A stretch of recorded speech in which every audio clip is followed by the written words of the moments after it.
شیرینی کی شخصیت کا پہلو اس کے لیے بالکل نیا اور نہایت متاثر کن تھا۔ منتظم اسے بتا رہا تھا کہ شیرینی کیسے یہاں اگر بچوں کے ساتھ وقت گزارتی ہے اور کس طرح ہر ماہ ایک مخصوص اور معقول رقم ان کو دیتی ہے، اور اس کے علاوہ اس نے گورنمنٹ کی جاب سے بھی ایک مخصوص فنڈ کی صورت رقم بھی ادارے کو لگوا دی ہے۔ شیرینی کے تعاون کی بدولت کئی اور مہیر حضرات اپنے اپنے عطیات اور فنڈز ادارے کو جمع کرواتے تھے۔ افغان نے بغور سنتے ہی اپنی پاکٹ کھنگالی تھی، اور اس وقت اس کے پاس اے ٹی ایم ضرور تھا لیکن چیک بک نہ تھی۔ اس نے والیٹ دیکھا، کافی رقم تھی لیکن اس قسم کے ادارے کو دینے کے لیے اسے بھی وہ کم لگ رہی تھی۔ اس نے کئی نوٹ نکال کر منتظم کو تھمائے تھے۔ میرے پاس فی الحال یہی تھے، نیکسٹ ٹائم کسی بھی قسم کی ضرورت ہو تو تعاون یا مدد کی ضرورت ہو تو یہ میرا کارڈ ہے، آپ لوگ بلا جھجک مجھے کال کر سکتے ہیں۔ اگر کوئی قانونی طور پر کسی قسم کی مدد کی ضرورت ہو پڑے تو اپنی خدمات فراہم کرنے میں مجھے خوشی محسوس کرو گے۔ منتظم صاحب افغان کا بہت مشکور ہو رہا تھا۔ افغان نے اس سے ادارے کے سربراہ کا نمبر لے لیا تھا۔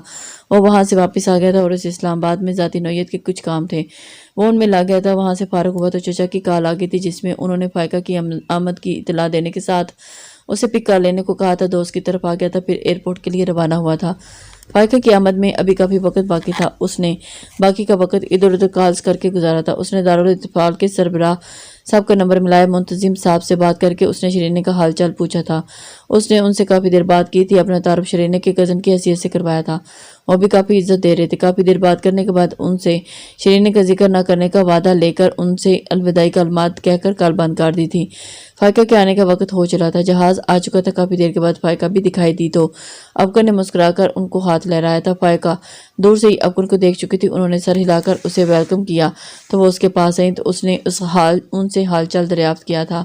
انہوں نے افغان سے شائستگی سے بات کی تھی لیکن اپنے انداز اور اعتبار سے اسے مزمحل سی افسردہ سی دکھائی دی تھی۔ تاہم افغان نے ان سے کچھ کہنے سے بھی گریز کیا تھا۔ وہ ان کو ایک طرف ویٹرز روم میں بٹھا کر سامان کلیئر کرانے میں مصروف ہو گیا تھا۔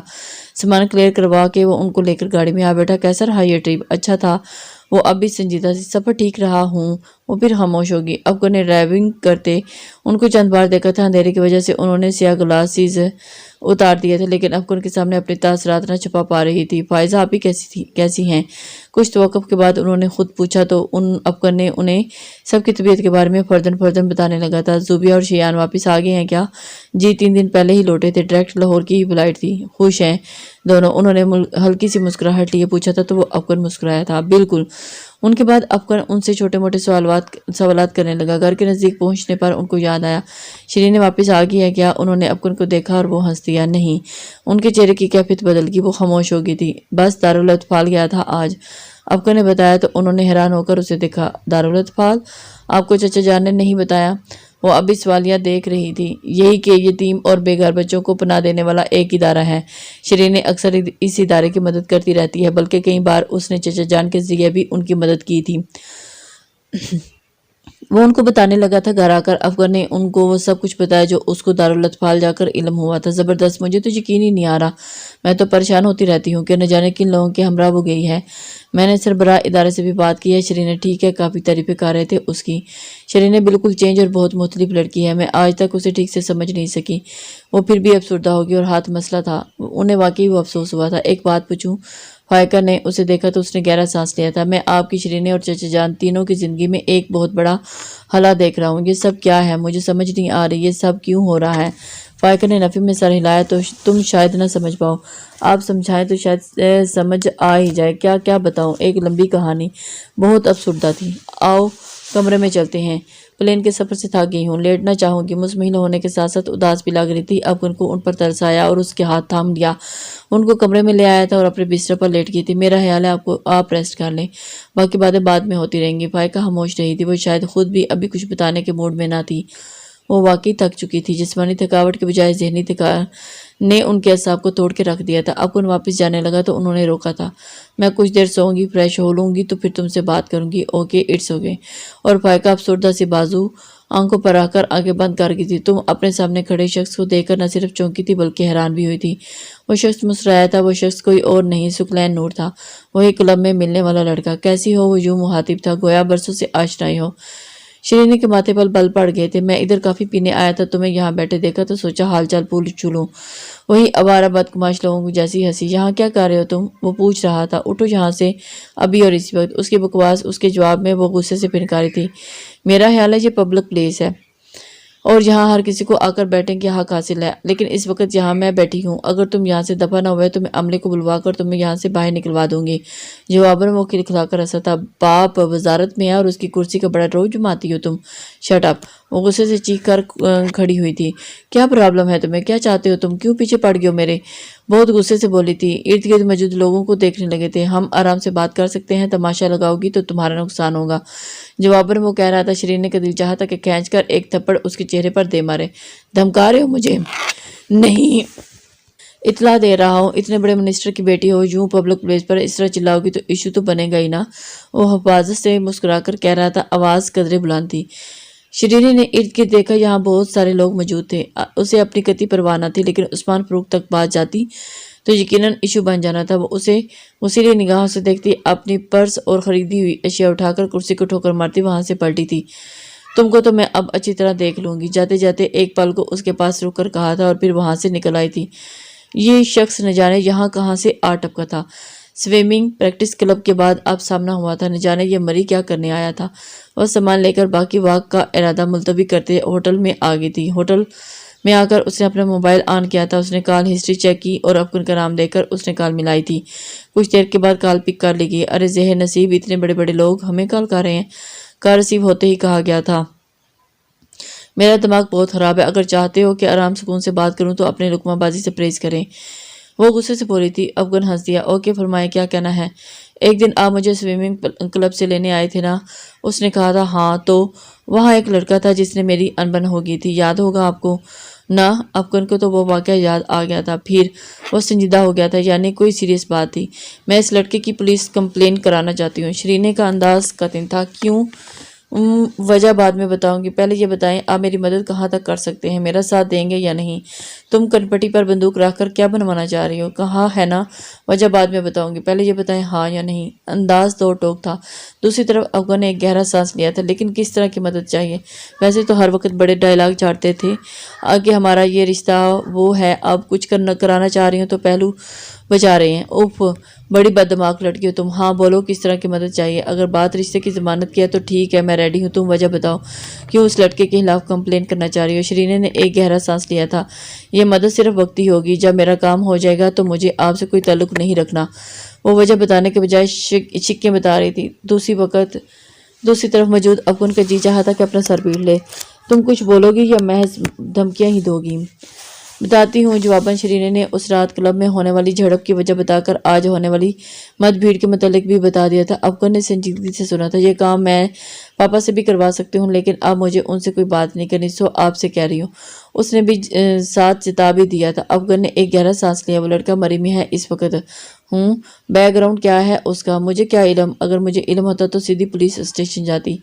ہاں میں جانتا ہوں تمہیں پولیس اسٹیشن جانے کا بہت شوق ہے، لیکن میں نہیں سمجھتا کہ اس معاملے میں پولیس کو انوالو کیا جائے۔ کیا مطلب؟ یعنی اسے کھلی چھوٹ دے دوں، وہ جب چاہے رستے میں آ کر مجھے بلیک میل کرتا پھرے؟ اس کا کوئی اور بھی حل ہو سکتا ہے۔ یہ کام تو مجھ پر چھوڑ دو۔ اگر مجھ پر اعتماد کیا ہے تو مکمل طور پر میں پتہ کرواتا ہوں اس لڑکے کا۔ وہ مجھے دھمکیاں دے رہا تھا اور پاپا کے بیک گراؤنڈ کو لے کے مجھے بلیک میل کرنا چاہ رہا تھا۔ سمجھ گیا ہوں میں، اسے دیکھ لوں گا، تم محتاط رہنا۔ ویسے واپسی کب ہو رہی ہے؟ راستے بند ہیں، جیسے ہی راستے کھلیں گے ہم نکل آئیں گے۔ وہ اسے پتہ تو کروا چکا ہوں تم کہاں ہو اور کن لوگوں کے ساتھ ہو۔ بہرحال محتاط رہنا، اب بلا وجہ ہر جگہ چلے جانے کی ضرورت نہیں، بہتر ہے کہ ہوٹل کے اندر ہی رہو جب تک واپسی نہیں ہو جاتی۔ مجھے زیادہ نصیحتیں کرنے کی ضرورت نہیں، آپ کی مدد لینی یا نصیحتیں نہیں۔ عجیب سرپھری سی تھی۔ افغان نے ایک گہرا سانس لیا۔ اس لڑکی کو کچھ بھی کہنا فضول تھا، اپنے دماغ کے حساب سے چلتی ہے۔ Okay, as you wish. اب پلیز اپنے نمبر آف مت کرنا، کسی نہ کسی سلسلے میں ضرورت پڑ سکتی ہے۔ ویسے ایک بات تو بتاؤ، کیا اس دن کلب کے بعد تمہاری اس لڑکے سے کوئی مت بھیڑ ہوئی تھی کیا؟ نہیں، اس دن کے بعد کلب ہی نہیں جا رہی۔ سوئمنگ ایونٹ کب ہے تمہارا؟ افغان نے مزید پوچھا تھا۔ میں نے سوئمنگ چھوڑ دی ہے، اس نے بے پرواہی سے کہا تھا، جبکہ دوسری طرف افغان چونکا تھا۔ کیا مطلب؟ میں حصہ ہی نہیں لے رہی، میں نے انکار کر دیا تھا۔ کیوں؟ افغان کے لیے یہ بڑی حیران کن بات تھی، وہ اس لڑکی کو واقعی ہی نہیں سمجھ پا رہا تھا۔ میری مرضی، میرا دل کرے گا میں کھیلوں گی، نہیں کہا تو نہیں کھیلوں گی۔ بڑا شاہانہ انداز تھا۔ افغان خاموش رہ گیا۔ اور یہ دارالاطفال والا کیا چکر ہے؟ اس نے پوچھا تو شرینہ نے منہ بنایا، مجھے یہی بات بہت بری لگتی ہے۔ آپ سے مدد لینے کا فیصلہ لگتا ہے میں نے غلط کیا۔ اب آپ کے سوالات کے جوابات دوں یا خواہ ہاں آپ کو برداشت کروں؟ میرا خیال ہے میں اپنا فیصلہ واپس لے لیتی ہوں۔ آپ سے دشمنی ہی بہتر ہے، تلخی سے کہہ کر اس نے گہرا سانس لیا اور کال بند کر کے اس نے بستر پر پھینکا تھا۔ دوسری طرف افغان کے جارحانہ انداز پر حیران رہ گیا تھا۔ اسے غصہ آنے لگا۔ عجیب لڑکی ہے، پہلے خود ہی کال کی تھی، مدد چاہ رہی تھی، وہ بھی اپنے طے کردہ اصولوں پر، اور پھر ایک دم بنا کر کال بھی بند کر دی تھی۔ افغان نے کال ملائی تو کچھ توقف کے بعد اس نے کال پک کر لی تھی۔ اب کیا مسئلہ ہے؟ وہ کارڈ کھانے کو دوڑنے لگی۔ مسئلہ تمہیں تھا اور تم نے خود ہی کال کاٹ دی۔ معافی چاہتی ہوں، میں اپنی درخواست واپس لے رہی ہوں۔ کر لوں گی ہینڈل میں خود اس لڑکے کو، زیادہ ترحم بننے کی ضرورت نہیں۔ کہہ رہا ہوں نا کہ میں دیکھ لوں گا اس لڑکے کو، خواہ اسے الجھنے کی ضرورت نہیں۔ وہ کہہ رہا تھا، شرینہ نے کال بند کر دی۔ افغان کو اس پر غصہ آنے لگا تھا۔ شرین نے کال بند کر کے سر پکڑ کے بیٹھ گئی تھی۔ جذباتیت میں بلا سوچے سمجھے اس نے افغان کو کال ملا دی تھی، لیکن اب ساتھ ہی پچھتانا شروع کر دیا تھا۔ اسے لگ رہا تھا کہ اس نے افغان سے رابطہ کر کے ایک بہت بڑی غلطی کی تھی۔ اسے یوں رابطہ نہیں کرنا چاہیے تھا۔ پہلے کوئی مسئلہ تھا تو فائقہ کو کہہ کر عثمان کے ذریعے حل کروا لیتی تھی، لیکن اب نکاح کے بعد وہ بدستور ان سے بھی نالا تھی، مگر افغان کو کہہ کر اب بھی پچھتا رہی تھی۔ اس نے سوچ لیا تھا کہ افغان کو صاف الفاظ میں منع کر دے کہ اس لڑکے کو ہینڈل کرنا اس کے لیے قطعی مسئلہ نہ تھا۔ افغان کا ارادہ آج واپس چلے جانے کا تھا، لیکن شرینہ کی کال آنے کے بعد اس کا پروگرام ایک دم بدلا تھا۔ فائقہ کی طبیعت ٹھیک نہیں تھی، وہ جب سے آئی تھی کمرے میں بند تھی۔ افغان دیکھ رہا تھا کہ کافی پریشان اور افسردہ ہونے کے ساتھ ساتھ رنجیدہ بھی تھی۔ افغان ان کو دیکھنے کمرے میں آیا تو کمرہ تاریخ کیے بستر پر دراز تھی۔ خالہ جان، افغان نے آواز دی تو فائقہ نے دیکھا افغان لائٹس آن کر دی تھی۔ کمرے میں روشنی پھیل گئی۔ طبیعت کیسی ہے اب آپ کی؟ صبح جب وہ اٹھی تھی تو ان کو بخار تھا۔ وہ میڈیسن لے کر لائٹ سے ناشتہ کر کے پھر سے سو گئی تھی اور اس کے بعد کمرے میں ہی بند رہی تھی۔ افغان ایک دو بار ان کو دیکھنے آیا تھا۔ بہتر ہو میں نے زبیدہ کو آپ کے لیے سوپ پکانے کا کہا تھا، منگواؤں؟ ابھی موڈ نہیں، دوپہر ہو رہی ہے، کچھ تو کھا لیں ورنہ کمزوری ہو جائے گی۔ کچھ نہیں ہوتا مجھے، وہ خود ترسی سے بولی تھی۔ کیا بات ہے، میں دیکھ رہا ہوں مسلسل پریشان ہے۔ میں تھک گئی ہوں افغان، زندگی میں تنہا چلتے چلتے تھک گئی ہوں۔ اب جسم میں ہمت ختم ہو رہی ہے، دل کرتا ہے کہیں جا کر ہمیشہ کے لیے گم ہو جاؤں۔ خود کلامی کا سا انداز تھی۔ افغان نے ان کو ٹوکا نہیں تھا، بس غور سے ان کو دیکھ رہا تھا۔ ہر کوئی مجھ سے نالاں، ہر کوئی ہذا، کیا اتنی ہی غلط ہوں میں؟ وہ ڈپریشن کے شکار تھے۔ کیا ہوا؟ انہوں نے بغور افغان کو دیکھا۔ افغان نے دیکھا کہ ان کی آنکھوں میں آنسو تھے۔ میں نے کچھ غلط نہیں کیا تھا، لیکن غلط ٹھہرا دے گی، وہ ایسا بول رہی تھی جیسے اپنے اندر سے تھک کر لڑ جگڑ کر ہار چکی تھی۔ میرا بھی دل کرتا ہے کوئی تو ہو جس سے دل کی باتیں کروں، اپنی فیلنگز شیئر کروں۔ عثمان فاروق جیسے اتنے بڑے سیاستدان کی بیوی بن کر میں بالکل کھوکھلی ہو چکی ہوں۔ چچا جان سے لڑائی ہوئی ہے کیا؟ وہ طنزیہ ہنسی تھی اور ان کی ہنسی میں عجیب سا درد تھا۔ انہوں نے کیا لڑنا ہے؟ وہ لڑتے نہیں ہیں، وہ مارتے ہیں، جان سے مار دیتے ہیں۔ انہوں نے نفی میں سر ہلایا تھا اور آنکھوں کو صاف کر کے افغان کو دیکھا۔ ایک کام کرو گے؟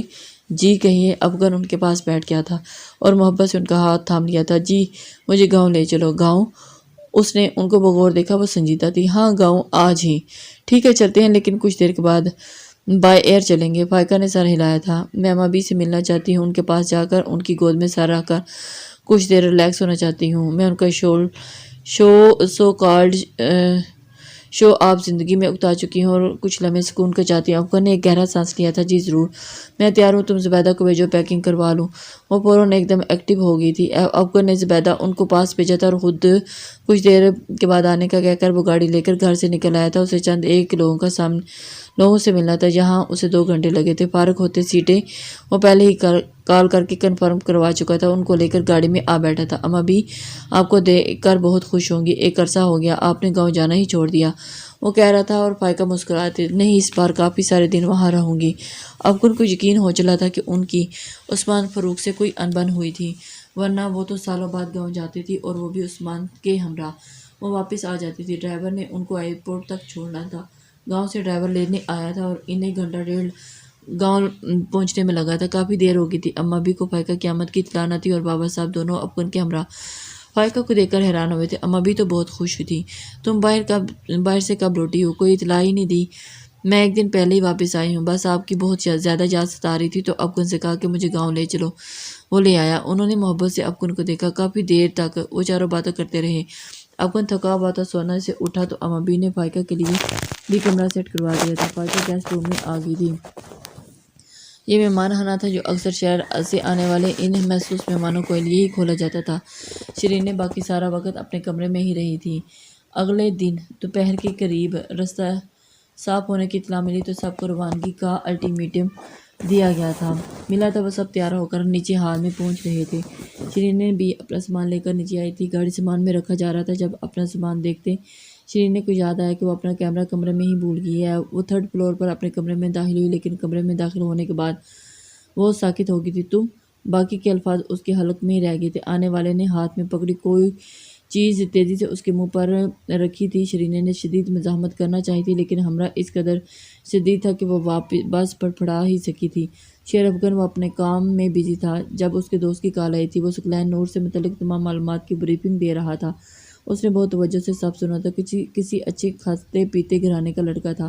ماں باپ کافی معقول لوگ تھے۔ 5 بہن بھائی۔ صرف ثقلین نور ہی اسپورٹ کی طرف آیا تھا، باقی سب اپنے ذاتی کاروبار سے منسلک تھے۔ سب بہن بھائیوں کی شادیاں ہو چکی ہیں، لیکن ایک ثقلین ہی ان کا ان میرڈ تھا۔ تعلیم واجبی سی تھی۔ وہ سوئمنگ اور رائڈنگ کے کئی مقابلہ جات جیت چکا تھا۔ اچھی کارکردگی ہونے کے باعث وہ انٹرنیشنل لیول پر بھی کھیل چکا تھا۔ بہت اچھا سوئمر اور رائڈر تھا۔ اس کی دلچسپی سے متعلق افغان کو کافی سننے کو ملا تھا۔ اچھی شکل و صورت کی بدولت وہ لڑکیوں میں کافی مقبول ہے۔ بہت سی لڑکیاں اس کی دوستی بھی تھی۔ اس کے علاوہ اس کے کئی اور مشاغل تھے جن کے بارے میں وہ بہت تفصیل سے بتایا گیا تھا۔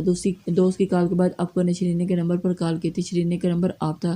کال کے بعد اس کی شرینیں سے بات نہ ہوئی تھی۔ وہ اپنی روٹین اس قدر بزی رہا تھا کہ اس کے پاس وقت ہی نہیں بچا تھا کہ دوبارہ شرینیں سے رابطہ کرے، لیکن اب نمبر آپ تھا۔ کچھ سوچ بچار کے بعد افغان نے دارالاطفال کے اونر کو کال کی تھی۔ ان سے بات کرتے حال چال کی دریافت کرنے کے بعد اس نے شرینیں کے بارے میں پوچھا۔ اس کا نمبر آپ تھا۔ میں نے سوچا آپ سے ہی اس کا حال احوال پوچھ لو۔ ہم لوگ تو واپس آ رہے ہیں، سربراہ نے بتایا۔ کیا آپ شرینیں سے میری بات کروا سکتی ہیں، یا پھر اسے کہیں کہ اپنا نمبر آن کرے، میں کال کرتا ہوں؟ افغان نے کہا۔ لیکن شرینیں تو ہمارے ساتھ نہیں ہے۔ دوسری طرف سے کہا۔ کیا مطلب آپ کے ساتھ نہیں ہے؟ تو پھر کہاں ہے وہ؟ یہ تو نہیں معلوم، لیکن وہ ہمارے ساتھ نہیں ہے، بلکہ اس سلسلے میں خود بھی آپ سے رابطہ کرنے والا تھا، لیکن آپ کی فوراً کال آ گئی۔ دوسری طرف وہ لوگ بھی پریشان تھے۔ افغان کو ان کی آواز لہجے سے پریشانی صاف محسوس ہوئی تھی۔ آپ کہاں ہیں اس وقت؟ افغان نے پوچھا۔ ہم ابھی مری سے نکلے ہیں۔ جیسے ہی ہمیں راستے کھلنے کی اطلاع ملی تھی، ہم لوگوں نے فوراً واپسی کا پروگرام مرتب کیا۔ تقریباً 12 بجے کے قریب ہم سب گاڑی میں بیٹھ رہے تھے جب شرینیں اپنا سامان لینے واپس روم کی طرف گئی تھی۔ کافی دیر انتظار کے بعد وہ واپس نہ لوٹی تو ہم نے ان کے نمبر پر کال کی تھی، تو انہوں نے کہا کہ وہ واپس نہیں جا رہی، بلکہ کچھ دوستوں کے ساتھ کسی اور جگہ جا رہی ہیں۔ اس کے بعد انہوں نے کال ڈسکنیکٹ کر دی۔ میں نے بار بار کال کی تو کوئی رسپانس نہیں ملا۔ 2-3 ورکرز کے ساتھ خود اندر جا کر پتہ کیا، کمرہ لاک تھا۔ ان کا کہیں بھی اتا پتہ نہ تھا۔ ہم کافی دیر انتظار کرتے رہے۔ جب کچھ صورتحال واضح نہیں ہوئی تو ہم نے واپسی کی راہ لی تھی۔ مائی گاڈ! کیا شرینیں نے اپنے دوستوں کے بارے میں بتایا تھا کہ جن کے ساتھ وہ جا رہی ہے؟ افغان نے پوچھا۔ تو کوئی دوسری طرف مایوس کن لہجے میں جواب ملا تھا۔ نہیں، انہوں نے ہمیں کچھ نہیں بتایا۔ اور آپ لوگوں نے اسے فالو اپ بھی نہیں کیا یا نہیں؟ افغان کا انداز جارحانہ تھا۔ دیکھیں جناب شیر افغان صاحب، مس شرینیں صاحبہ خود مختار لڑکی ہیں۔ وہ ہمارے ادارے میں کام کرنے والے بچوں والوں یا بچوں میں شامل نہیں ہیں جن سے باز پرست کی جاتی۔ وہ اپنی خواہش اور رضامندی سے اس ٹرپ میں آئی تھی اور اپنی مرضی سے وہ سارا ٹرپ گھومتی رہیں۔ ہمارے طے کردہ پلانز پر لاگو نہیں ہوتے تھے۔ زیادہ تر ان کا نمبر بند رہا ہے۔ وہ اپنی مرضی اور آزادی سے گھومتی رہی ہیں، اس لیے ہم ان کے کسی بھی عمل یا رد عمل میں شامل نہیں ہیں۔ ہم خود پریشان ہیں۔ کیا وہ اپنا سارا سامان بھی ساتھ لے کر گئی ہیں؟ ساری بات سن کر افغان حد پریشان ہو چکا تھا۔ ان کے لیے یہ سب حیران کن تھا، ہونے کے ساتھ پریشان کن بھی تھا۔ نہیں، ان کا سامان گاڑی میں موجود ہے۔ بچے بتا رہے تھے کہ ان کا کیمرہ شاید کمرے میں رہ گیا تھا، وہ جو لینے گئی تھی۔ حتیٰ کہ ان کے شولڈر بیگ بھی گاڑی میں ہے۔ وہ ہمارے ادارے کی ٹیچرز کو دے کر گئی تھی، لیکن وہ واپس ہی نہیں آئی۔ ہوٹل کی انتظامیہ سے پتہ کیا، میں بتا تو رہا ہوں، لیکن جب وہ واپس نہیں آئی تو میں نے ان کے نمبر پر کال کی تھی، تب انہوں نے وہ سب کہا جو آپ کو بتا رہا ہوں۔ پھر انتظامیہ سے بات کی تو انہوں نے کوئی جانچ پڑتال نہیں کی۔ ہم بھلا کیسے کر سکتے تھے؟ شرینیں میڈم نے خود ہی کہہ دیا تھا کہ ان کو فکر کرنے کی ضرورت نہیں، ہم لوگ واپس چلے جائیں۔ وہ اپنے کچھ دوستوں کے ساتھ جا رہی ہیں۔ جن دوستوں کے ساتھ جا رہی تھی ان کی تفصیل وغیرہ سوری، انہوں نے کچھ نہیں بتایا۔ میرے موبائل میں ان کی کال کی وائس ریکارڈنگ ہے، میں اب بھی واٹس ایپ کر دیتا ہوں، آپ خود ہی اندازہ لگا لیں۔ اس کے بعد 1-2 باتوں کے بعد افغان نے کال کٹ کر دی تھی۔ اسی اندازہ یعنی 3-4 منٹ کے بعد شرینیں اور اس آدمی کی کال کی وائس ریکارڈنگ واٹس ایپ پر آ چکی تھی۔ افغان نے بغور ساری بات سنی اور بار بار کال سنی تھی۔ کال میں کوئی چیز مسنگ تھی جو اسے فیل ہو رہی تھی۔ سوری باجو صاحب، آپ کو میری وجہ سے انتظار کی زحمت اٹھانا پڑے۔ اصل میں مجھے یہاں کچھ دوست مل گئے ہیں اور جس کی وجہ سے میں اپنا واپسی کا پروگرام ملتوی کر رہی ہوں۔ میں اپنی فرینڈس کے ساتھ جا رہی ہوں۔ پلیز آپ لوگ چلے جائیں، میرا ویٹ مت کریں۔ اگر کسی نے ہم سے رابطہ کیا تو ہم کیا جواب دیں گے؟ کوئی رابطہ کرے گا؟ آپ کو بتا چکا ہوں نا کہ آپ کے کزن شیر افغان صاحب مجھ سے رابطے میں ہیں، وہ کال کر سکتے ہیں۔ اوہ اچھا، آپ ان سے کہہ دیجیے گا کہ میں اپنی مرضی سے اپنے فرینڈ کے ساتھ جا رہی ہوں، and that's all, okay bye. لیکن میڈم، اس کے بعد کال بند ہو چکی تھی۔ وہ یہ دو طرفہ گفتگو کو الجھا رہی تھی۔ افغان نے بارہا کچھ دنوں میں شرینے سے بات کی تھی اور اب تک اس کی آواز کا اندازہ ہو چکا تھا۔ اس نے اپنا موبائل دیکھا اور اس کے موبائل میں بھی کال ریکارڈنگ کی ایپ تھی۔ اس کی بہت ساری کالز خود بہت ریکارڈ ہو جاتی تھیں۔ بعض کالز کی وہ ریکارڈنگ کینسل کر دیتا تھا۔ اس نے چیک کیا تو افسوس ہوا، شرینے کی ایک کال بھی ریکارڈ نہ تھی۔ وہ پریشان ہو گیا۔ اس نے اپنا کام سمیٹا اور اپنی گاڑی میں آ بیٹھا۔ گاڑی ڈرائیو کرتے وقت بھی بارہا شرینا کے نمبر ٹرائی کرتا ہے، لیکن مسلسل نمبر بند تھا۔ اما بی اور فائقہ حویلی کے کھلے لان میں موجود تخت پر بیٹھی گپیوں میں مصروف تھی۔ جب افغان کی گاڑی گیٹ سے اندر داخل ہوئی تھی، وہ گاڑی میں ایک طرف کھڑی کر کے سیدھا ان دونوں کی طرف چلا آیا۔ السلام علیکم، آج جلدی آ گئے۔ اما بی نے پوتے کو دیکھا تھا۔ جی، افغان کی نظریں فائقہ پر تھیں۔ آپ کیسی طبیعت ہے؟ ہاں، اب تو بہت بہتر ہوں۔ شرینے نے کوئی بات ہوئی آپ کی؟ افغان نے پوچھا تو فائقہ نے نفی میں سر ہلا دیا تھا۔ نہیں، وہ مجھ سے بات ہی کب کرتی ہے۔ انداز میں افسردگی گھل گئی تھی۔ آج کل وہ ان دونوں کے پاس ہی تخت پر بیٹھ گیا تھا۔ نہیں، اس کا نمبر بھی بند ہے، افغان نے کہا تو وہ فائقہ خاموش رہی تھی۔ کچھ دیر پہلے دارالاطفال کے سربراہ صاحب کی کال آئی تھی، بتا رہے تھے کہ وہ لوگ واپس آ رہے ہیں جبکہ شرینے ان کے ساتھ نہیں ہے۔ کیا مطلب؟ فائقہ ایک دم پریشان ہوئی۔ جواباً افغان نے ساری صورتحال بتا دی تھی۔ ایک تو یہ لڑکی بھی نہ جانے کیا چاہتی ہے، باپ کے سامنے ایک نہیں چلتی، دوسروں کو پریشان کیے رکھتی ہے۔ فائقہ پریشانی اور غصے سے کہہ رہی تھی، کچھ علم ہوا کچھ کن دوستوں کے ساتھ ہے؟ دارالاطفال والوں کو تو علم نہیں، انہوں نے تو صاف کہہ دیا کہ ان کے ساتھ ٹرپ جانے پر پروگرام شرینے کا سراسر ذاتی فیصلہ تھا۔ وہ سارے ٹرپ میں اپنی مرضی سے گھومتی پھرتی رہی ہے، ادارے کے قواعد اور ضوابط اس پر لاگو نہیں کیے گئے۔ وہ زیادہ تر اپنا موبائل آپ ہی رکھتی تھی۔ اما بی بھی خاموشی سے ساری بات سن رہی تھی۔ اللہ خیر کرے گا، عثمان کو بتایا تم نے؟ نہیں، ابھی تو کسی سے ذکر نہیں کیا۔ تم مجھے وہ وائس ریکارڈنگ سناؤ ذرا، فائقہ نے کہا تو افغان نے اپنا موبائل نکال کر ان کو ریکارڈنگ سنائی تھی۔ چند منٹس کی کال تھی۔ فائقہ نے بغور سنا اور پھر اس نے افغان کو دیکھا۔ یہ شرینے کی آواز نہیں ہے، شرینے اس انداز میں بات ہی نہیں کرتی، یہ شرینے نہیں ہے۔ اما بھی ایک دم پریشان ہوئی تھی۔ آپ کو مکمل یقین ہے نا؟ افغان نے یقین دہانی چاہی تھی۔ ہمارا 24 گھنٹے کا ساتھ ہے، اس قدر قریبی رشتہ ہے ہمارا، بھلا کیسے غلطی کر سکتی ہوں؟ یہ واقعی شرینے نہیں ہے؟ اللہ کرم کرے، یہ شرینے نہیں ہے تو پھر کون ہے؟ اما بی نے فائقہ سے پوچھا تو نفی میں سر ہلا دیا۔ مجھے نہیں پتا افغان، کچھ کرو بیٹا، مجھے بہت ٹینشن ہو رہی ہے۔ افغان کھڑا ہو گیا تھا۔ آپ پلیز خود کو ریلیکس کر رکھیں، میں پتہ کرواتا ہوں، وہ کہہ کر اپنا موبائل لے کر تیزی سے اپنے کمرے کی طرف چلا گیا۔ فائقہ نے پریشانی سے اما بی کو دیکھا۔ پتہ نہیں کیوں اما بی، میرا دل گھبرا رہا ہے، حوصلہ کرو بچے، اللہ پاک خیر کرے گا۔ انہوں نے بہو کا ہاتھ پکڑ کر حوصلہ دیا اور جبکہ فائقہ نے پریشانی سے اپنا سر دونوں ہاتھوں میں تھام لیا تھا۔ افغان نے عثمان صاحب سے بات کی تھی اور ساری بات سننے کے بعد وہ بھی پریشان ہو گئے تھے۔ ہوٹل کا نمبر لے کر انہوں نے کچھ دیر کے بعد افغان کو کال کی تھی اور افغان کو فوراً اسلام آباد پہنچنے کا کہا تھا۔ افغان جانے کے لیے تیار تھا جب ہی فائقہ بھی چلی آئی تھی۔ میں بھی تمہارے ساتھ چلتی ہوں افغان۔ فائقہ بھی بے حد پریشان تھی۔ افغان کو تیار دیکھ کر انہوں نے فوراً پروگرام بنایا تھا۔ نہیں، آپ وہاں جا کر پریشان ہوں گی، میں چچی جان کو بتا چکا ہوں کہ آپ حویلی میں ہیں، آپ کہیں رہیں، میں صورتحال دیکھ کر کال کروں گا، بس دعا کریں شرینے کا پتہ چل جائے، باقی سب خیر ہے۔ لیکن میں یہاں بھی تو پریشان ہوں گی، اما بھی کے ساتھ ہیں تو آپ کو تسلی دیتی رہیں گی، لیکن افغان چچا جان نے منع بھی کر دیا ہے، ان کا بھی یہی خیال ہے کہ آپ یہیں رکیں۔ وہ الجھے ہوئے کہہ رہے تھے، اگر ممکن ہوا تو رات تک واپسی کا شیڈول ہمیں بتا دیں گے۔ فائقہ خاموش ہوگی۔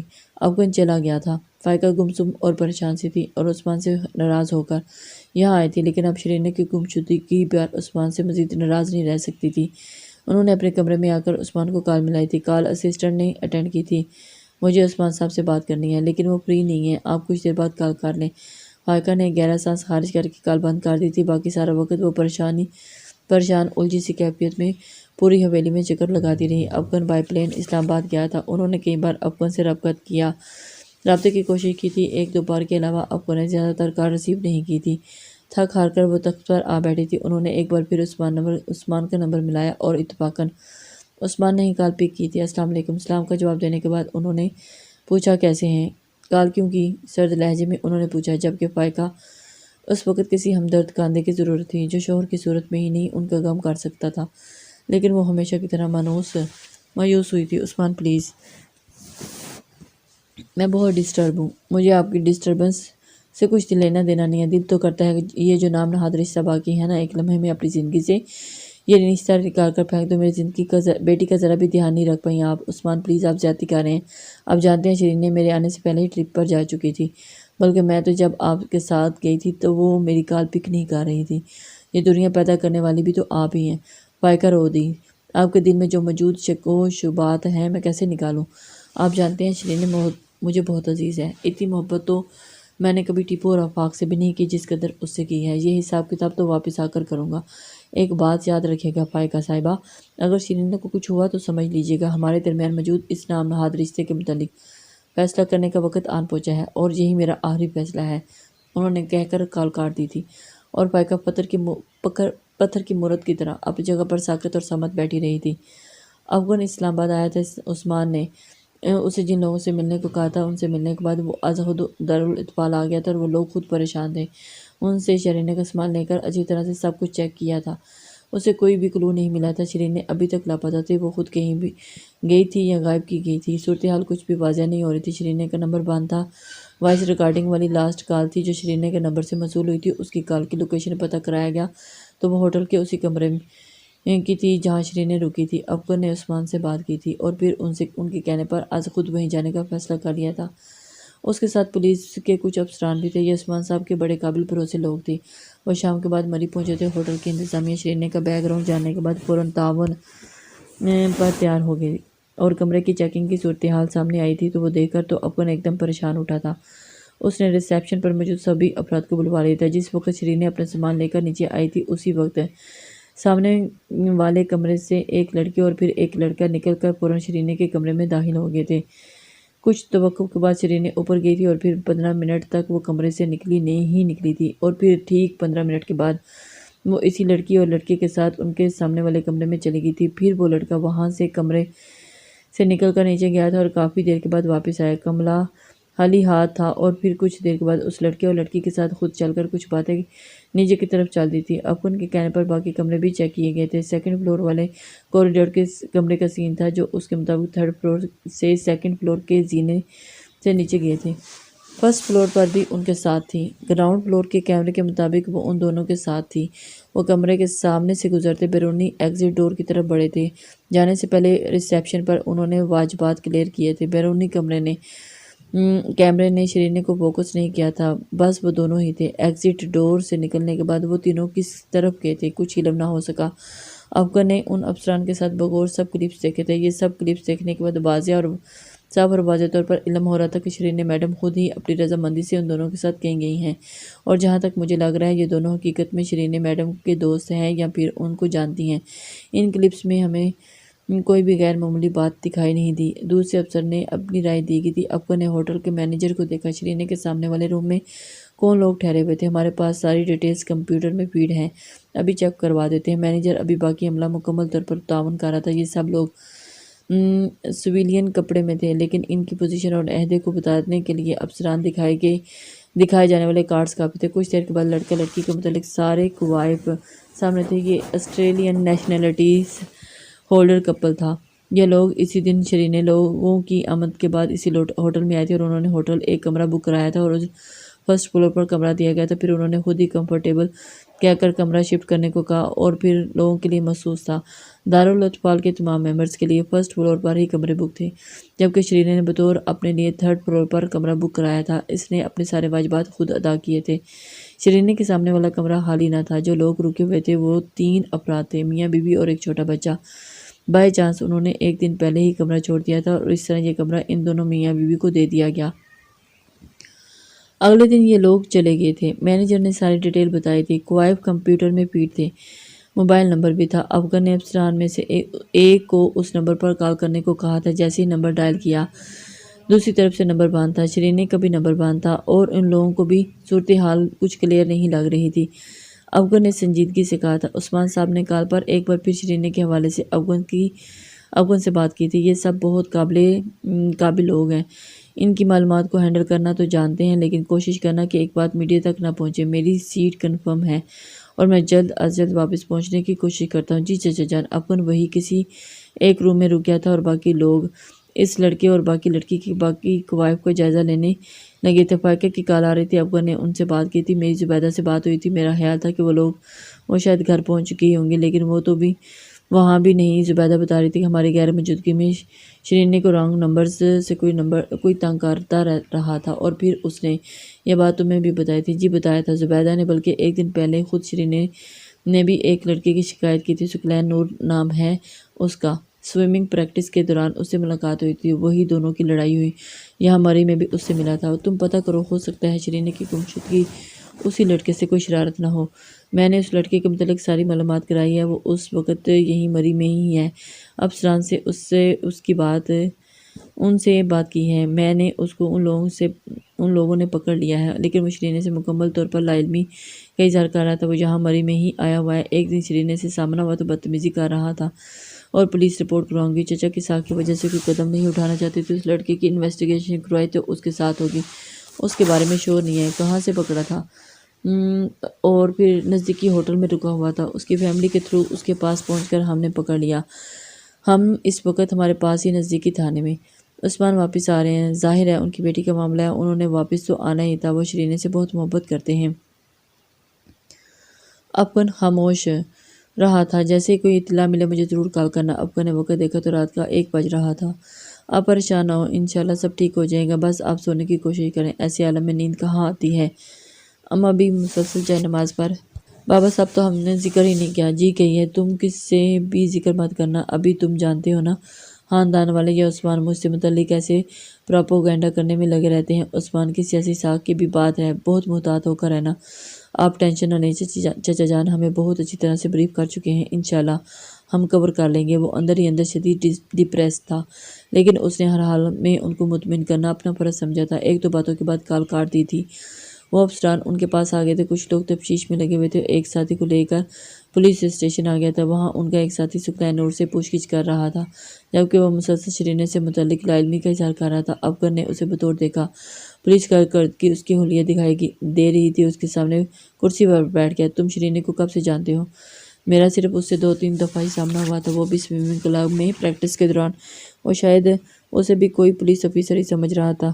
فوراً بولا، تم شرین کو کیوں دھمکا رہے تھے؟ وہ دوسری لڑکی کی طرح مجھے بھی کوئی اہمیت نہیں دے رہی تھی، تو مجھے یہ بات بری لگی تھی، میں بس اسے یوں ہی ڈرا دھمکا رہا تھا۔ اسی کی حالت خاصی بگڑ چکی تھی، پولیس اسٹیشن آ کر اس کا دماغ سیدھا ہو گیا تھا، جو سوچ رہا تھا فوراً بتایا، تم جانتے ہو کس بیک گراؤنڈ سے تعلق رکھتی ہے؟ جی۔ اس کے باوجود تم اسے تنگ کر رہے تھے؟ میں بس ذرا دھمکا رہا تھا، وہ عاجزی سے بولا، تاکہ ڈر کر تمہارے جانسے میں آ جائے۔ افغان کا انداز کافی سنجیدہ تھا۔ سر، یہ میڈم کے بارے میں اچھی طرح جانتا ہے کہ وہ کہاں ہے، بس 1-2 گھنٹے میں دے دیں اور خود ہی بک دے گا۔ میڈم کہاں ہے؟ دوسرا افسر بولا تھا، جی تو چاہ رہا ہے کہ اس شخص کا منہ توڑ دے، لیکن اسے ہر حال میں عثمان صاحب کی سیاسی پوزیشن کا احساس تھا۔ وہ ثقلین نور کو دیکھتے ہی کھڑا ہو گیا تھا، ہو سکتا ہے ہم صبح تک اسے اسلام آباد لے جائیں، وہاں جا کر یہ سب کچھ سچ سچ بولنے لگ جائے گا۔ افسر نے کہا تو وہ رونے لگا تھا۔ میں سچ کہہ رہا ہوں، مجھے نہیں علم وہ کہاں ہے، میری بات کا یقین کریں، مجھے نہیں علم۔ وہ دونوں وہاں سے نکل آئے تھے، وہ واپس ہوٹل آ گیا تھا، رات کے 3 بج رہے تھے، لیکن افغان کی آنکھوں سے نیند کوسوں دور تھی۔ یہ رات افغان ازحد بھاری تھی، افغان کے دل کی عجیب سی کیفیت ہو رہی تھی، اور افغان اس کیفیت پر خود بھی الجھا ہوا تھا۔ اسے وہ لمحے، وہ پل اور وہ وقت اچھی طرح یاد تھا جب شرین اسے انتہائی ناپسندیدہ ہستی لگتی تھی، قابل نفرت، اور اب وہ منظر سے غائب تھی، اور پیچھے رہ جانے والے سب لوگوں کے باعث تکلیف بنی ہوئی تھی، لیکن اس تکلیف میں بھی ایک احساس تھا، کہیں بھی سے بھی ڈھونڈ کر نکال آنے کا احساس، دعائیں تھیں، بے چینی اور فکر مندی تھی۔ اگر وہ خود بھی کہیں گئی تھی تو بھی سب اس کے لیے گمشدگی کا باعث تکلیف تھی۔ افغان موبائل پر موجود سارا وقت مختلف لوگوں سے رابطہ کرتا رہا تھا، اور پھر جیسے جیسے رات کی کالی سیاہی مدھم پڑنے لگی تھی، ویسے ہی افغان کے دل میں موجود احساسات میں عجیب سی کرختگی پیدا ہونا شروع ہو گئی تھی۔ وہ مار روڈ پر گھوم رہی تھی، بچے اس کے ساتھ تھے، جب اچانک اس کے سامنے چلتے ہوئے کپل میں سے لڑکی، جو قبل دیر فون پر بات کر رہی تھی، بات کرنے کے بعد چلتے ہوئے بے دھیانی میں موبائل اپنے بیگ میں ڈالا تھا، جو اس کے بیگ میں جانے کے بجائے نیچے گر گیا تھا۔ لڑکی کو پتہ نہیں چلا، لیکن شرین کی نظر اس پر تھی، سو اس نے موبائل گرتے دیکھ لیا تھا، اس نے جھک کر موبائل اٹھا لیا۔ ہیلو، لسن، ہیلو، شرینے نے اسے پکارا تھا لیکن لڑکی نہیں رکی تھی۔ شرینے بھاگ کر چند قدم کے فاصلے پر ایک جست میں ناب لگا کر لڑکی کے سامنے رکی تھی۔ ایکسکیوز می، لڑکی فوراً رکی تھی۔ اس نے موبائل آگے کر دیا تھا۔ اس لڑکی نے موبائل دیکھ کر ایک دم شرینے کا ہاتھ سے موبائل لے لیا تھا۔ یہ mobile, thank you so much, you welcome. بچے بھی اس کے ساتھ تھے۔ لڑکی کے ساتھ موجود لڑکا بھی رک کر دونوں کو دیکھ رہا تھا۔ شرینے اسے موبائل تھما کر بچوں کے ساتھ آگے بڑھ گئی تھی۔ یہ اس لڑکی سے پہلا سامنا تھا۔ اس لڑکے اور لڑکی نے اپنے آگے چلتے شرینے عثمان کو بغور دیکھا تھا اور پھر ایک دوسرے کو دیکھ کر مسکرائے تھے۔ Plan is success. لڑکی مسکرائی تھی۔ دونوں سامنے نظر آتی ایک دکان کی طرف بڑھ گئے تھے۔ دروازہ کھلا تھا۔ بستر پر لیٹے نحیف اور نزار وجود میں حرکت ہوئی تھی۔ آنے کوئی ملازم کے ہاتھ کھانے کی ٹرے تھی اور اس کے پیچھے ایک بلند اور قامت وجود بھی اندر داخل ہوا تھا۔ آنے والا بستر کے پاس آ رکا تھا اور بستر پر لیٹا وجود اٹھ کر بیٹھ گیا تھا۔ ملازمہ ٹیبل پر ٹرے رکھ کر آدمی کا اشارہ پا کر فوراً وہاں سے چلی گئی تھی۔ کیسی ہیں خالہ جان؟ آنے والا بستر کے کنارے بیٹھ گیا تھا اور بستر پر موجود عورت نے از حد نفرت سے اسے دیکھا تھا۔ تبھی ایک بار پھر دروازہ کھلا تھا۔ ایک اور عورت کمرے میں داخل ہوئی تو خوب ریشمی ساڑی کا پلو بڑی اور اس کے کندھے پر سیٹ کا حوالہ، چہرے پر نفاست سے میک اپ سجا ہوا تھا۔ عمر، لباس اور سجاوٹ عمر کو کہیں چھپا۔ کیسی ہو؟ آنے والے بستر کے دوسرے کنارے پر بیٹھ گئی تھی۔ مت آیا کرو یہاں، کتنی بار کہہ چکی ہوں تمہیں نفرت ہے مجھے تم سے اور تمہاری اس اولاد سے۔ بستر پر موجود آنے والی عورت کا سختی سے ہاتھ پیچھے دیا تھا۔ لہجے میں از حد نفرت تھی اور اس نے اس نفرت سے عورت اور پھر اس مرد کو دیکھا تھا۔ رسی جالگی پر بال نہیں گیا۔ طنزیہ ہنسی تھی اور پھر اس نے اس کے سر پر ہاتھ رکھا جسے اس عورت نے پھر سختی سے جھٹک دیا تھا۔ کھانا کھا لو، تم جانتی ہو اپنے ساتھ اس طرح بھوکا رہ کر مسلسل زیادتی کر رہی ہو اور اس تکلیف میں دیکھ کر مجھے بہت تکلیف ہوتی ہے۔ تکلیف؟ بستر پر بیٹھے وجود نے از حد تکلیف سے آنے والی عورت کو دیکھا تھا۔ دیکھو کیا حالت بنا رکھی ہے تم نے، تمہیں بتایا تو تھا نا ہم ماہی کو بلا رہے ہیں، انشی اسے لینے گئی ہوئی ہے، بس ایک دو دن میں وہ تمہارے سامنے ہوگی۔ بکواس بند کرو تم گھٹیا عورت، نفرت ہے مجھے تم سے اور میری بیٹی کا نام بھی مت لیا کرو۔ تمہارا یہ خواب کبھی پورا نہیں ہوگا۔ میں آگ لگا دوں گی ہر چیز کو، میں جان سے مار دوں گی۔ وہ اس عورت پر جھپٹی تھی، اس کے بال نوچ دیے تھے۔ ساتھ بیٹھے مرد کے وجود میں ایک دم جنبش ہوئی تھی۔ اس نے پھرتی سے اس عورت کو پیچھے ہٹاتے دوسری عورت کے بال چھڑوائے تھے۔ عورت اب دوسری عورت پر چیخ رہی تھی، مرد کی گرفت سے نکلنے کے لیے مکمل کوشش کر رہی تھی لیکن مرد کی گرفت انتہائی سخت تھی۔ دوسری عورت پر بھی شدید غم اور غصے کی لہر چھائی تھی۔ اس نے اندھا دھند اس عورت کو مارنا شروع کر دیا تھا۔ مام پلیز مام لیو اٹ۔ اس لڑکے نے اس عورت کو چھوڑ کر اب عورت کو قابو کیا تھا۔ زبان چلاتی، میرے آگے ہاتھ اٹھاتی، اس کی زبان اور دونوں ہاتھ کاٹ دوں گی۔ اور وہ دوبارہ اسے مارنے کو دوڑی تھی لیکن لڑکے کی مضبوط گرفت کی وجہ سے وہ ہل نہ سکی تھی۔ وہ نحیف اور نزاز عورت مار کھانے کے بعد بستر پر ادمحیث سی سک رہی تھی۔ ریلیکس مام ریلیکس۔ دونوں نے ایک سرد نگاہ سی اس کے وجود پر ڈالی تھی۔ چھوڑیں، جانتی ہیں دماغ خراب ہے ان کا، خواہ مخواہ الجھ پڑتی ہیں۔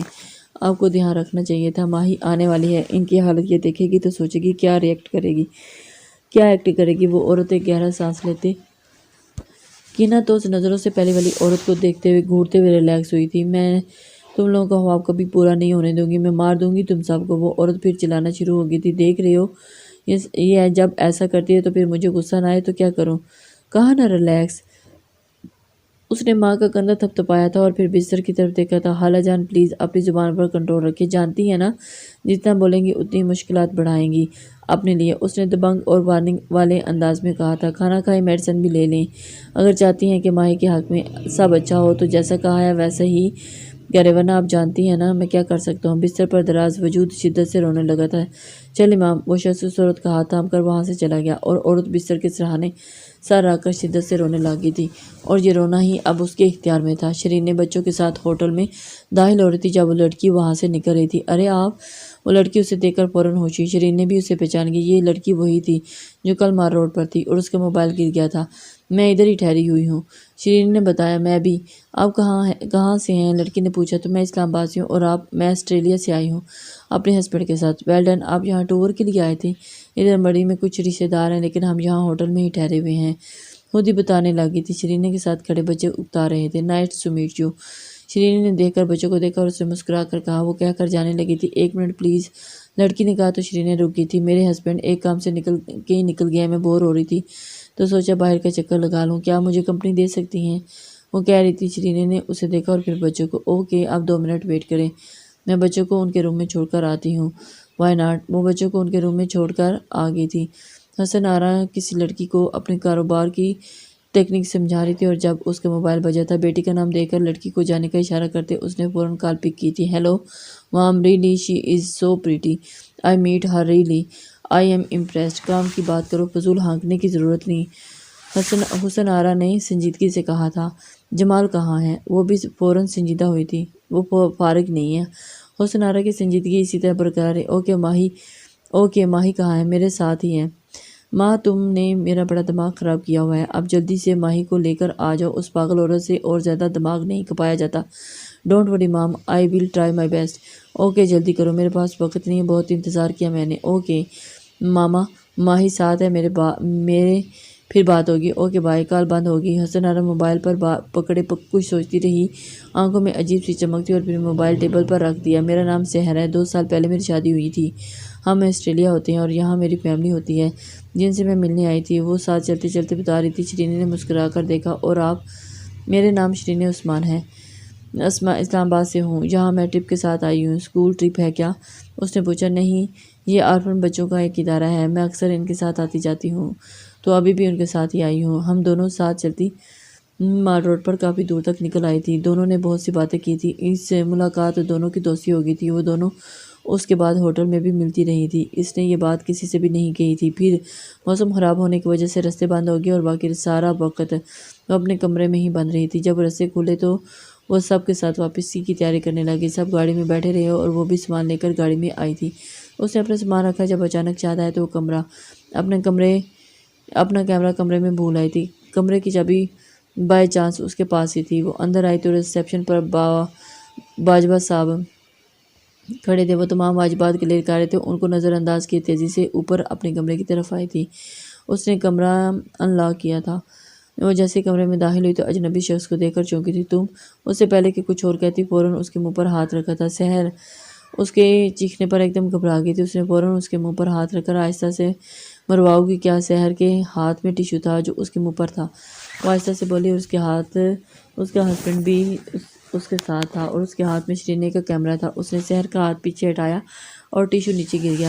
تم ادھر کیا کر رہی ہو؟ دروازہ تو لاک تھا نا؟ وہ حیران تھی۔ وہ مسکرائی اور اپنے ہسبینڈ کو دیکھا۔ میں تمہارے کمرے میں آئی، تم واش روم میں تھی، میرے ہسبینڈ میرے ساتھ تھے، میں اور وہ ادھر بالکونی کی طرف کھڑے ہو کر نیچے دیکھنے لگے، تبھی تم واش روم سے نکلی تھی اور ہمیں خبر ہی نہیں ہوئی، اور تم اپنا سامان لے کر نکل گئی۔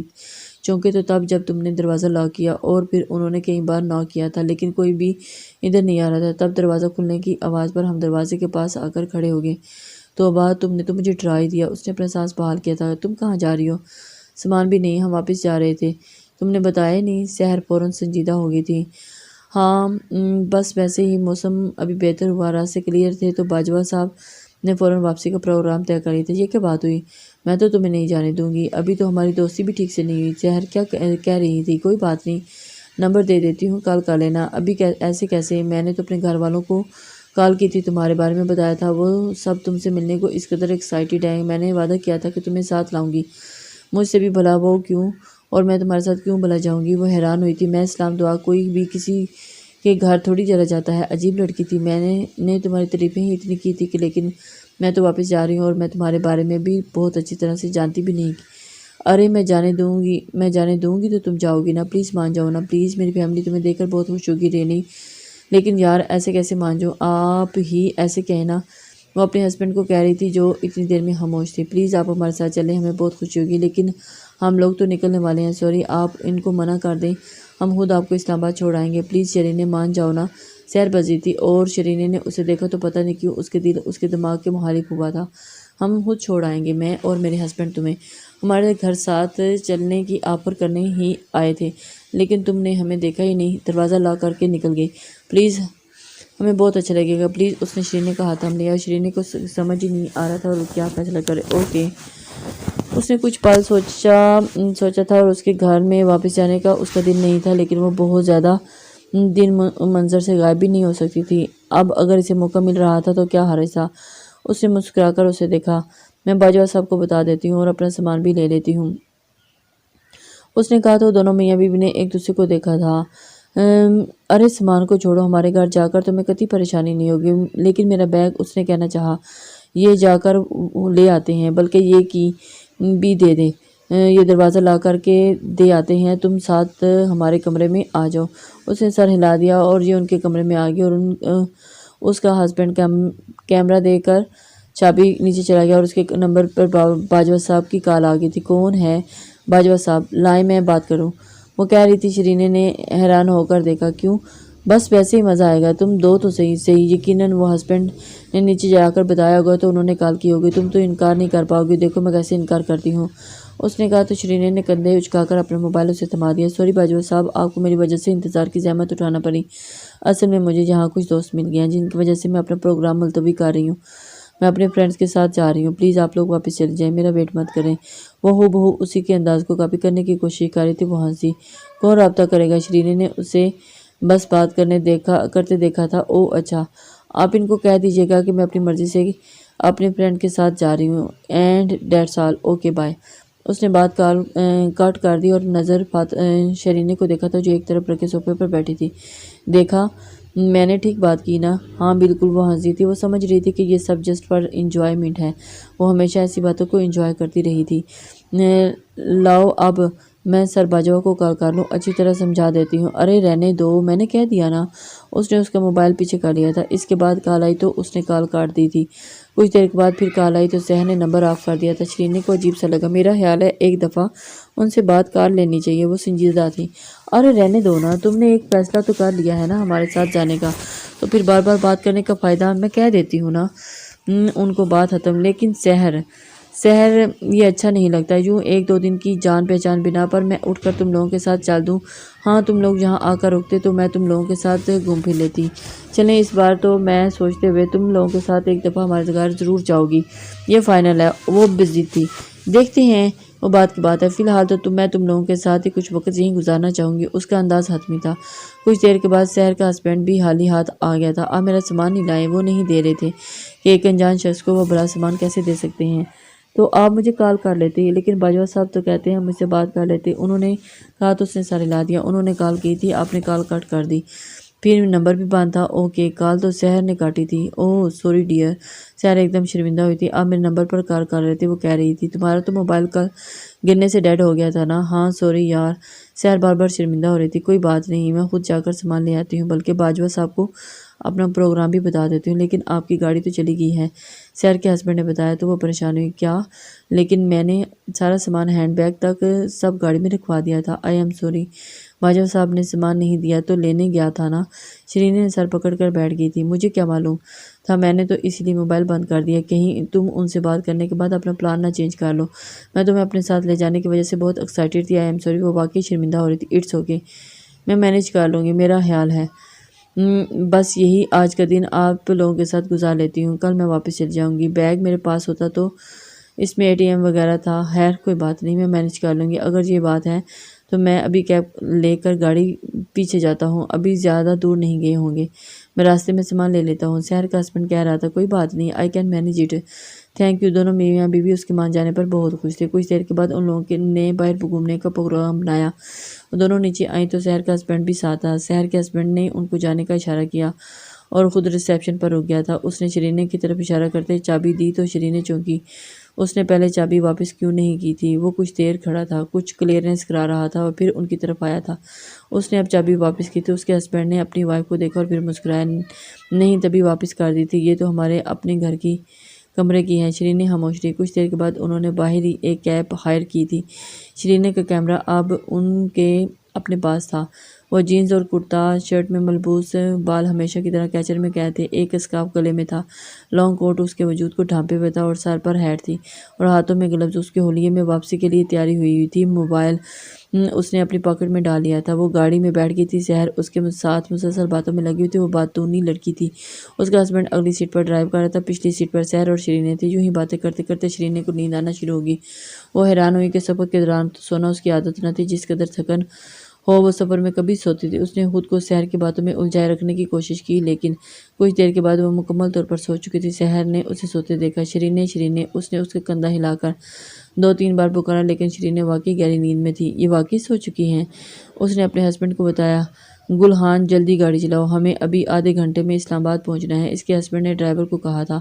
جی صاحب، اس نے گاڑی کی رفتار بڑھا دی تھی۔ اس پر دھیان رکھنا، یہ اب کم سے کم 3-4 گھنٹے سوئے گی۔ تم نے ٹیشو میں دوا کی مقدار ٹھیک کی استعمال کی تھی نا؟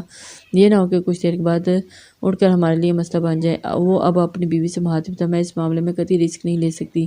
جیسا کہا ویسے ہی کیا میں نے۔ ویسے بہت اسٹرانگ ہے یہ لڑکی۔ میں تو ڈر رہا تھا کہ کہیں ہوٹل میں ہی نہ سو جائے، یہ نہ ہو کہ اسے وہاں سے نکالنا ہی مسئلہ بن جائے۔ مجھے ماما کی سب انسٹرکشنز اچھی طرح یاد تھی، سائے کی طرح اس کے پیچھے لگے ہوئے تھے۔ غلطی کیسے کر لیتی؟ بھائی نے اچھی طرح بتایا تھا کہ کتنی دیر بعد میڈیسن کا اثر ہوگا۔ اب اس پر نگاہ رکھنا، جلد از جلد ہمیں اسلام آباد پہنچنا ہے۔ سحر نے سر ہلا دیا تھا۔ اس کا پلان بھی کامیاب تھا۔ وہ دونوں بے حد خوش تھے۔ افکر نے وہ ساری رات آنکھوں میں گزار دی تھی۔ صبح کی سفیدی نے اس کا دل کے احساسات میں عجیب انداز میں اثر کیا تھا۔ شرینے کی طرف ابھی تک کوئی خیر خیریت کی خبر نہیں مل سکی تھی۔ اب لوگ کیا کر رہے ہیں؟ ایک دن اور رات گزر چکی ہے اور لڑکی کا کوئی اتا پتہ نہیں۔ اگر شرینے کا علم نہ ہو سکا تو تم اچھی طرح جانتے ہو نا چچا کیا کریں گے۔ وہ شدید غم و غصے میں تھی۔ وہ ہم اپنی ساری کوشش کرتے رہے، کچھ وقت لگے گا، کچھ بھی کرو، اگلے 2 گھنٹوں یا وہ ایئرپورٹ پہنچ جائیں گے۔ اس نے وہ کمرہ دیکھا تھا جس میں شرینیں ٹھہری ہوئی تھی۔ اس نے وہ کمرہ بھی دیکھا تھا جس میں وہ لڑکا اور لڑکی ٹھہرے ہوئے تھے۔ انتظامیہ نے بتایا کہ وہ بہت زیادہ سامان نہیں لائے تھے، ایک بڑا سائز شولڈر بیگ تھا اور بس۔ وہ شرینے کے ساتھ سے ویڈیو کلپس میں وہ بیگ لڑکے کے کندھے پر بھول رہا تھا۔ فائقہ کی مسلسل کاز پہ کاز آ رہی تھی۔ وہ بہت زیادہ پریشان تھی۔ کچھ تو کلو ملا ہوگا افغان۔ اب پھر کال آئی تو انہوں نے پوچھا، چچی جان کچھ پتہ چلا؟ بتا دیا ہے، جو گم ہو جائے اسے تلاش کرنا تو آسان ہوتا ہے، لیکن جو اپنی مرضی سے کہیں چلا جائے اسے بھلا کیسے ڈھونڈے؟ میں سب کام چھاڑ کر ادھر ہوں۔ ادھر ہاتھ پر ہاتھ دھرے نہیں بیٹھا، ہم لوگ اپنی سی کوشش کر رہے ہیں۔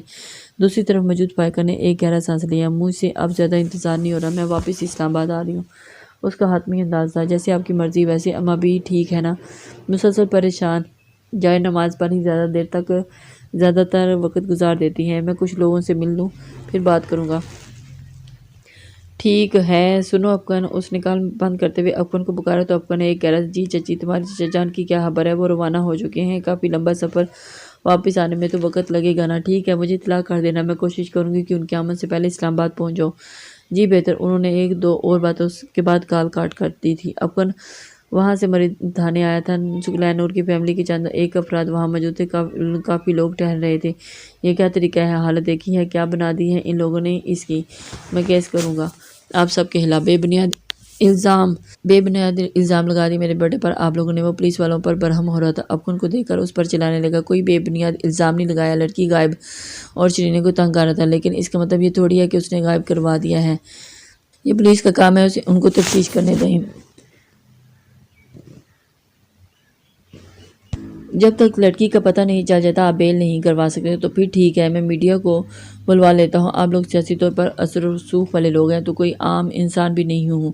میڈیا کوریج کرے گا اور اس کیس کو اگر میرا بیٹا قصوروار ہوا تو اس کو سزا دلوانے کی کوشش کروں گا۔ وہ بہت برہم تھا۔ افغان نے اسے غصے سے گھورا تھا۔ میڈیا کوریج کروانے کی دھمکی مت دیں۔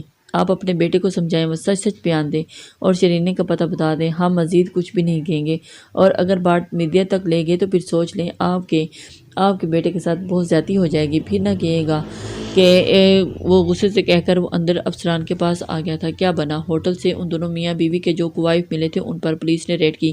وہ لوگ وہاں نہیں ہیں، ہمارے آدمی ان کی لوکیشن کے آس پاس ہیں۔ دیکھیں کیا ہوتا ہے اب۔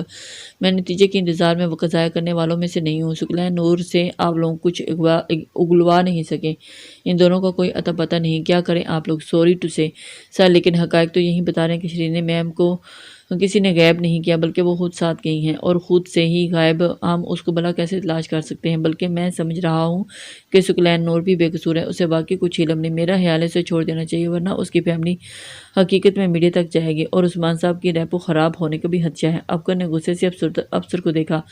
اگر آپ کو برا لگا تو سوری، لیکن مجھے جو نظر آ رہا ہے نا بتا دیا۔ افغان نے چند پل غصے اور سنجیدگی سے دیکھا اور پھر ایک گہرا سانس لیا۔ ٹھیک ہے، ثقلین نور کو چھوڑ دیں، لیکن یاد رہے کہ ہماری کسٹڈی میں بے شک نہیں ہوگا، لیکن ہماری نظر میں ہر وقت رہے گا جب تک شرینے کا پتہ نہیں چل جاتا۔ یس سر۔ وہ واپس آ گیا تھا، اسے کچھ سمجھ نہیں آ رہی تھی کہ کیا کرے۔ وہ واپس ہوٹل میں آ گیا تھا۔ اسے اب صرف اور صرف عثمان صاحب کی آمد کا انتظار کرنا تھا، اور بس۔ وہ لوگ 1 گھنٹے میں مطلوبہ مقام پر پہنچ گئے تھے۔ شرینے ابھی بھی گہری نیند میں تھی۔ وہ دونوں میاں بیوی ایک کمرے میں لے آئے تھے۔ چلو یہ کام تو سر انجام پایا، تھکا دیا اس لڑکی نے تو ہمیں، سحر نے صوفے پر گرتے ہوئے کہا۔ آنٹی تو کو اطلاع کر دی کرتی ہوں ہیلو مام، یس کام ہو گیا، بس ادھر ہی ہے، نہیں she is still unconscious. Okay okay, اب آپ انشی کو بھیجیں اور فوراً نکلتے ہیں۔ Okay bye. کیا کہا آنٹی نے؟ وہ انشی کو بھیج رہی ہیں، ہمیں فوراً نکلنا ہوگا۔ مام کہہ رہی تھی رسک لینے کی ضرورت نہیں، انشی آ جائے گی تو اسے ہینڈل کر لے گی، ہمیں ابھی یہاں سے نکلنا ہے۔ اوکے۔ وہ دونوں فوراً کمرے سے باہر نکل گئے تھے۔ پیچھے کمرے میں شیرین تنہا گہری نیند میں تھی، اور اس کی یہ نیند میڈیسن کی بدولت تھی، اور اب اسے 2-3 گھنٹے تو لگنے ہی تھے بیدار ہونے میں۔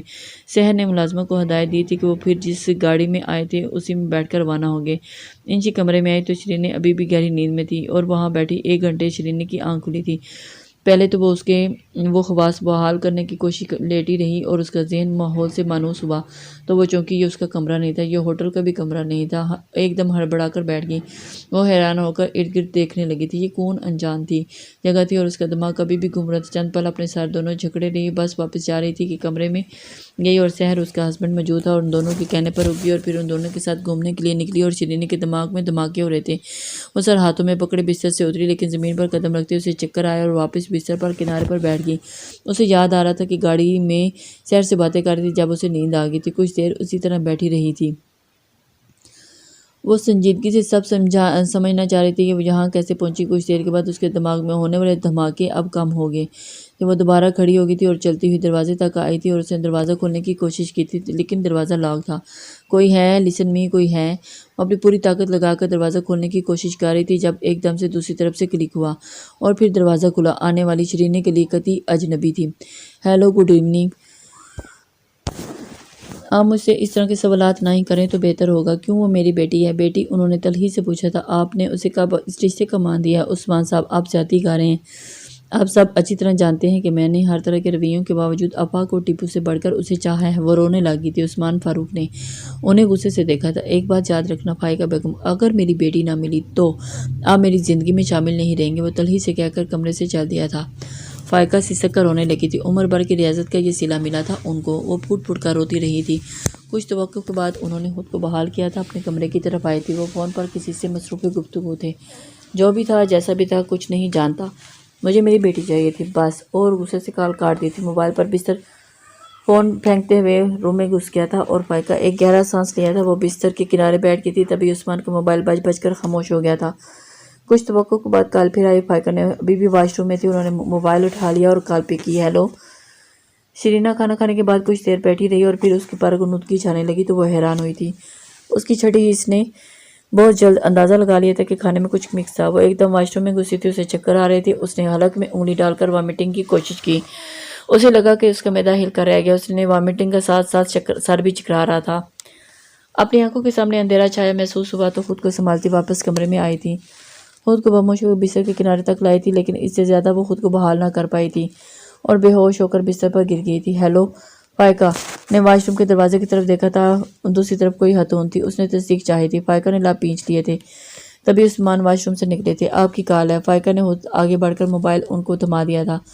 انہوں نے ایک سرد محری نگاہ فائقہ پر ڈال کر موبائل کان سے لگا لیا تھا۔ ہیلو، کیسے ہو عثمان فاروق؟ دوسری طرف سے کہا گیا تھا۔ عثمان چونکے، کون؟ اتنی جلدی بھول گئے تم؟ عثمان فاروق، کون ہیں آپ؟ انہوں نے فائقہ کو دیکھا تھا، جو مسلسل ان کو دیکھ رہی تھی۔ ان کے دیکھنے پر نظروں کا زاویہ بدلا تھا۔ حسن آرا بات کر رہی ہوں، یاد تو ہوگا نا؟ چند دن پہلے بھی بات ہوئی تھی، بھول تو نہیں گئے؟ دوسری طرف سے جیسے ان کی سماعتوں پر بم پھوڑا گیا تھا۔ انہوں نے لم پیچ لیے تھے۔ آپ کو بھلا کیسے بھول سکتا ہوں؟ فرمائیے، آپ کیا چاہتی ہیں؟ ان کا لہجہ زہر ہوندا تھا۔ فائقہ ان کو الجھ کر دیکھا تھا۔ بس اطلاع دینی تھی کہ آپ کی بیٹی شیرین ہمارے پاس ہے۔ میں نے کہا تھا نا کہ میں آپ سے چھین لوں گی۔ دوسری طرف سے آنے والی آواز گویا پگھلتا ہوا سیسا ساکت رہ گئے تھے۔ نہ جانے کتنا وقت بیتا تھا۔ اس کی دوبارہ آنکھ کھلی تھی تو بستر پر کافی دیر تک وہ ساکت اور سامت لیٹی رہی تھی۔ اس کا دماغ ستا ہوا تھا اور آنکھیں بوجھل تھی۔ کافی دیر کے بعد آہستہ آہستہ ماحول سے آشنا ہوئی۔ اس کے دل و دماغ میں جکڑ چلنے لگے۔ وہ انجانے میں اپنا بہت نقصان کر چکی تھی۔ اس نے اجنبیوں پر بھروسہ کیا تھا، لیکن نہ جانے یہ لوگ کون تھے۔ اور پھر اس افشین نامین لڑکی کی بات، تم کزن ہو ہماری، کبھی تم سے ملاقات نہیں تو سوچا مل ہی لیں۔ وہ حیران تھی، یہ کیسی رشتہ داری تھی اور ملنے کا یہ کون سا طریقہ تھا؟ اسے احساس ہو رہا تھا کہ سحر اور اس کے ہسبینڈ سے ملنا کوئی اتفاق نہ تھا۔ یہ لوگ پلان کے تحت اس تک آئے تھے اور اس سے روابط بڑھائے تھے۔ سارے وزٹ کے سارے دوران اس کے پیچھے رہے تھے، اور پھر موقع ملتے ہی انہوں نے وہاں سے نکال لیا تھا۔ شیرین کو احساس ہو رہا تھا کہ جب وہ کمرے میں واپس کی تھی تب تک ان لوگوں کا پلان کچھ اور تھا، اور پھر اس سے واپسی کی اطلاع ملنے پر انہوں نے فوراً نیا پلان تیار کیا تھا، اسے اپنے کمرے میں لے گئے تھے اور پھر جو ہوا تھا وہ وہی ہوا تھا، اسے بہانے کے ساتھ لے آئے تھے اور پھر اس کے سو جانے کے بعد وہ یہاں لے آئے تھے۔ شیرینی کو رہ رہ کر احساس ہو رہا تھا کہ ماں باپ کی ضد میں وہ بہت کچھ غلط کر چکی تھی۔ ایک دو دن مزید مری میں رکنا چاہتی تھی تاکہ اپنی مرضی سے چند دن سحر کے ساتھ گزارے، لیکن یہ لوگ کیا کرنا چاہتے تھے اسے شک بھی گزر جاتا تو وہ دونوں کے جھانسے میں نہ آتی۔ اب اسے رہ رہ کر افسوس ہو رہا تھا، جو ہونا تھا وہ ہو چکا۔ یہ رشتہ داروں کی کوئی نوعیت سی تھی، تجسس کے اندر پیدا ہوا تھا۔ وہ یہاں سے نکل سکتی تھی، لیکن اب اس نے سوچ لیا تھا وہ ان لوگوں کے لے جانے بغیر یہاں سے نہیں جائے گی۔ وہ واش روم میں آئی اور منہ ہاتھ دھویا۔ اسٹائلش سے واش روم میں ضرورت کی ہر چیز میسر تھی۔ وہ ٹاول سے چہرہ صاف کرتے باہر آئی تھی۔ قیمتی ساز و سامان سے سجا کمرہ مالک کی عمارت کا منہ بولتا ثبوت تھا۔ وہ کمرے کی سجاوٹ کو بغور دیکھ رہی تھی۔ دیوار گیر وارڈروب میں لٹکے لباس لٹکے ہوئے تھے اور سب کچھ دیکھنے کے بعد باہر کی طرف کھلی کھڑکی کی طرف آئی تھی۔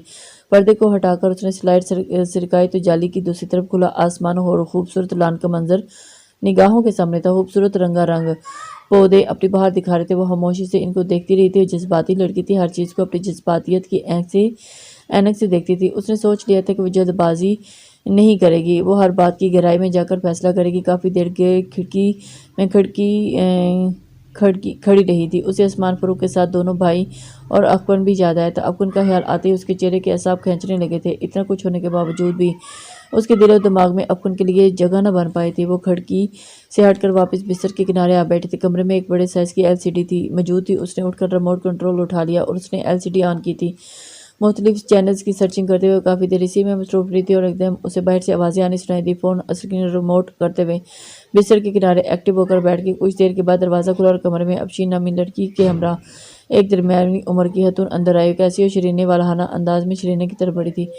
شیرین اسی طرح سے تاثر اور تیور لیے اسے دیکھتی رہی تو وہ عورت مسکرا کر شیرین کے پاس بیٹھ گئی، جبکہ افشین سامنے والی کرسی پر بیٹھ گئی۔ ماشاءاللہ، چشم بدور، کتنی خوبصورت ہو تم تو۔ اس نے اس کی تھوڑی چھونا چاہی تھی، لیکن شیرین نے اس کا ہاتھ جھٹک دیا۔ کون ہو تم؟ اس کا انداز بد لحاظ تھا۔ وہ عورت بڑی عجیب سے انداز میں ہنسی تھی۔ بالکل اپنی ماں جیسی ہو۔ شیرین کی بھویں تن گئی تھی۔ بالکل ویسی ہی خوبصورت انداز، وہی آنکھیں، وہی قد و قامت، یوں ہی تمہارا باپ تمہاری ماں پر نہیں مار مٹا تھا۔ وہ چیز ہی ایسی تھی، پھر بھی ہنسی۔ اس کی ہنسی پر بڑا عامیانہ پن تھا۔ شیرین کے اندر بال اٹھنے لگے تھے۔ اس طرح کیوں لایا گیا مجھے یہاں؟ اور تم لوگ کون ہو؟